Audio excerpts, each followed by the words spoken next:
Cinemassacre's Monster Madness, a tribute to Roger Corman. Yeah, that's right, we're talking Carnosaur.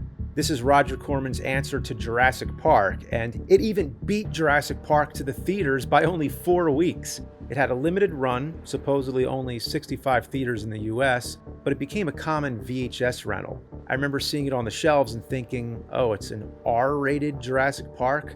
I was too young to rent it, and I figured it would just be a third-rate Jurassic Park ripoff anyway, so I never bothered. And to this day, would you believe I don't think I've ever watched it? Not until now. I was on the fence about choosing this as a Roger Corman entry in Monster Madness. I was like, should I do Carnosaur? And then I watched it, and as soon as I saw the scene with all the lasers, yeah, the dinosaur's in a room full of fucking lasers. It's like a boss battle in a video game. Why would this ever happen? And that did it for me. Should I do Carnosaur? Yeah, definitely. Now I see what I was missing. And I've always been a fan of dinosaur films, especially the ones with old school effects. In fact, for many years I've been thinking about doing some kind of video on all the Jurassic classics, from Lost World to King Kong, Beast from 20,000 Fathoms, Valley of Gwangi, all the prehistoric milestones. So I guess this plays into that. This is one of the first big mockbusters to get on my radar, a trend that went into overdrive in the 2000s. Movies like Snakes on a Train and Transmorphers.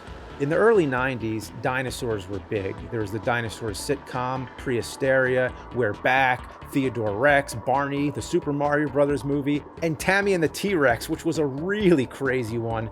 I hope to get to that sometime.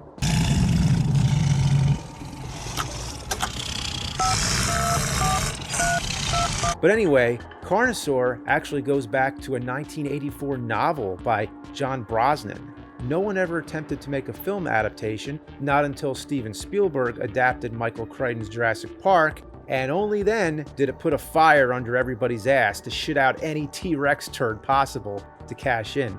That is one big pile of shit. Well, it only seemed nobody could make a movie faster than Roger Corman. He had already secured the rights, but after Jurassic Park was announced, he moved forward. He's credited as executive producer. The director and writer was Adam Simon, who directed Brain Dead, not to be confused with the Peter Jackson film. To give you an idea of how cheaply this was made compared to Jurassic Park, a quick Google tells me that Jurassic Park had a budget of $63 million. Carnosaur, less than $1 million. It also reportedly took only 18 days for principal photography. What, it wasn't like 2 days? Corman was really slacking on this one. There's even a line that seems to acknowledge Jurassic Park. So you're gonna give the Earth back to the dinosaurs? Well, you might say that. Like a great theme park. Great theme park. Just a playful little nod, perhaps? Ah! The plot is sheer lunacy. It starts with genetic research being done with chickens. So at first it seems like this is going to be a killer chicken movie, not dinosaurs. There's even a line making it self-aware. Attacking the killer poultry. Oh, that could have easily been another Corman movie. But he saves the killer chickens for Lloyd Kaufman with Poultrygeist. But then, people are being infected with a disease which leads to a quarantine and government soldiers in hazmat suits. So at times it feels more like a virus infection movie. But the most interesting effect the genetics testing has on the chickens, and the whole reason we picked up the damn movie, is because the chickens give birth to dinosaurs. But here's what I don't understand. There's no consistency as to how the dinosaurs are born. First, they're hatching out of eggs that come out the chickens. Next, the humans are birthing the dinosaurs. And then the dinosaurs are bursting out of people's chests. So it's like ripping off Alien now. Check, please. When dead bodies start turning up, someone suspects the killer was a bobcat. Maybe a bobcat. Bobcat? Yeah, bobcat. That sounds real familiar. I wonder if they got it from Plan 9. Oh, it looks like a bobcat tore into them. Yeah. But then they say it again. By the way, be on the lookout for bobcats. And again. Hey, Doc, you ever heard of a bobcat ate anybody's eyes? And I couldn't help but notice the excavation equipment, the one that's used to fight the T-Rex in the final scene, happens to be a bobcat. So this film definitely has a thing about bobcats. Maybe there's some kind of hidden meaning here. Or not. The biggest reason to see this movie is for the dinosaur effects. As expected, it's nothing compared to Jurassic Park, but they sure tried, and honestly, they did a good job for such a small budget. The effects were done by John Carl Buechler, who directed Troll, Friday the 13th Part 7, Ghoulies 3, and several others. There's no CG here, it's all puppets and models. Some of them are even life-sized. There's some funny looking parts when it's obviously puppeteered, looks like a kid playing with a toy. But there are times when it's done really well through clever editing. They cut from the human actors to the puppets so quickly that it becomes believable enough. With monster effects, it always comes down to, if it doesn't look real, then only show it as quickly as possible. There's a full serving of gore. People get all messed up. Jurassic Park had some severed limbs, but this one just goes all the way. To say Jurassic Park eat your heart out would be almost literal.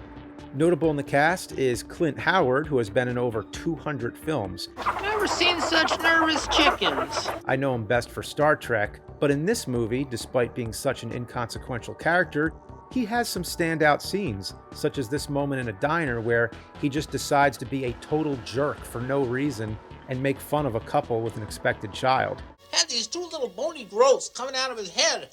Kinda like deformed antlers. The sheriff, played by Harrison Page, also has at least one funny moment where he gets real hyped up. I know you're here. Come on out. I'm waiting for you. Right here. Come on. Got nothing to lose. Ned Bellamy had me wondering, where do I know that face? And it turns out he was the chiropractor in Ed Wood, the one Ed gets to fill in for Lugosi.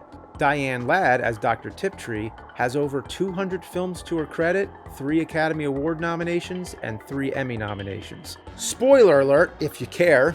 It turns out she is the villain, the one who's genetically breeding the dinosaurs to take over the world. This sounds absurd, like why would anyone want to do that? But they actually give her a reason, though still ludicrous and psychotic. She thinks dinosaurs are better served to rule the world than humans, because all the humans are doing is destroying the world.